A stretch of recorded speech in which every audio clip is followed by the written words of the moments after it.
Grand Poitiers, en effet, est engagé depuis maintenant un certain nombre d'années, depuis 2013, dans la démarche Territoire engagé, labellisé 3 étoiles depuis 2019 et finalement s'inscrit dans cette dynamique d'amélioration continue depuis une dizaine d'années en effet.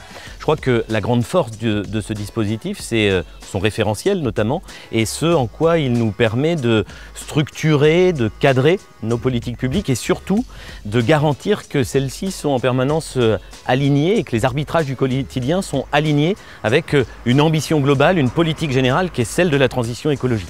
Le référentiel nous permet de prendre conscience que l'ensemble de nos actions sont systémiques et ont un impact pour le territoire, pour créer de la valeur sur le territoire et une valeur qui soit à la fois responsable et respectueuse des limites planétaires et des ressources naturelles.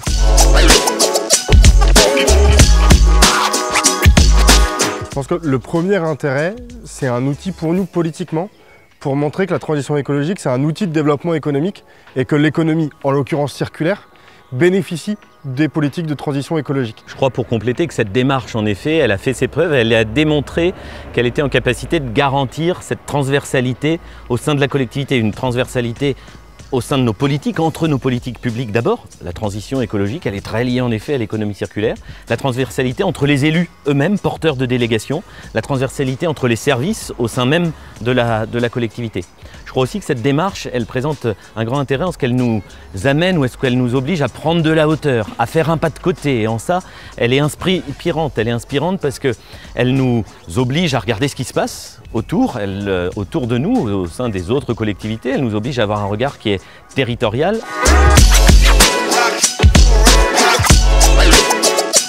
L'élaboration et la mise en œuvre du schéma directeur des énergies.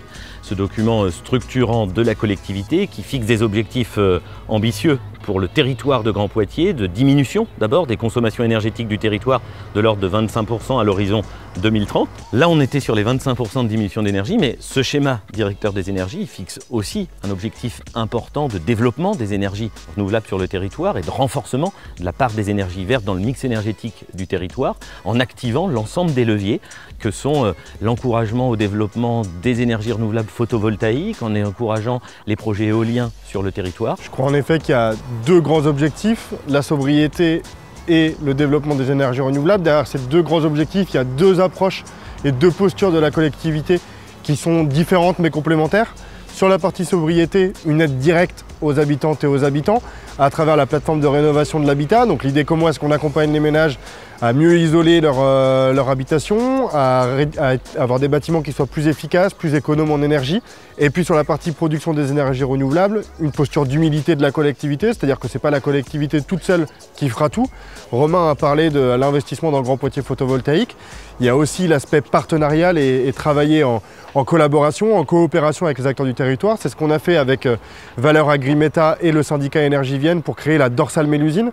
Dorsale Mélusine qui finalement pourrait être considérée que comme un tuyau dans lequel passera du gaz, mais qui finalement est une vraie logique d'aménagement du territoire.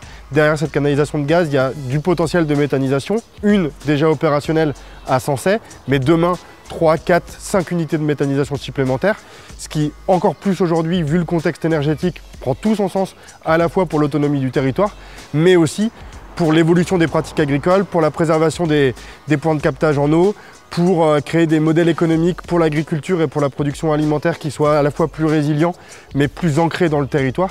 Et finalement, on revient sur ce dont on parlait tout à l'heure, des logiques d'économie circulaire, des logiques de valeur ajoutée qui sont fixes sur le territoire et qui à la fois produisent des emplois mais permettent aussi d'avoir un modèle économique, un modèle de développement qui soit résilient et responsable au regard des ressources naturelles.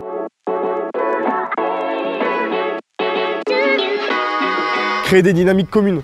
Que les différents niveaux de collectivité, que les différents niveaux d'institutions ne se fassent pas concurrence sur les dispositifs, mais être dans une logique de rationalisation et d'optimisation, parce qu'in fine, notre action, elle doit bénéficier au territoire et pas juste être là pour se faire plaisir. Je crois que ces moyens, on a entendu les mettre en œuvre pour encourager, pour enclencher, pour accélérer cet embarquement dont parlait Aloïs, des acteurs. On n'oublie jamais le T du PCAET. Nos objectifs, ils sont territoriaux. Alors certes, il y a les actions que la collectivité pourra porter en propre à travers ses politiques publiques, mais nous pensons, en effet, dans l'action que nous menons, que le défi qui est le nôtre, c'est d'embarquer, de mobiliser les acteurs du territoire dans leur diversité. Ça passe à la fois par constituer une communauté d'acteurs engagés, ça passe aussi par le fait de leur donner des moyens, et ces moyens, c'est cette boîte à outils et cet accompagnement que pourrait proposer la collectivité. Et puis ça passe aussi par la valorisation de ceux qui s'engagent. On considère que les 40 communes de Grand Poitiers sont en effet une communauté d'acteurs dont on aura besoin, une communauté d'acteurs incontournable dans cette transition énergétique. Et là aussi, Grand Poitiers, grâce aux moyens donnés par le contrat unique de transition, eh bien, a structuré une boîte à outils qui vient sur des actions d'installation d'ombrières photovoltaïques sur les communes, qui vient sur des actions d'installation de centrales photovoltaïques dans les territoires, outiller les communes à la fois pour mener à bien leur action, pour structurer leur stratégie en matière de transition énergétique et puis pour créer du lien avec les ressources et les partenaires du territoire.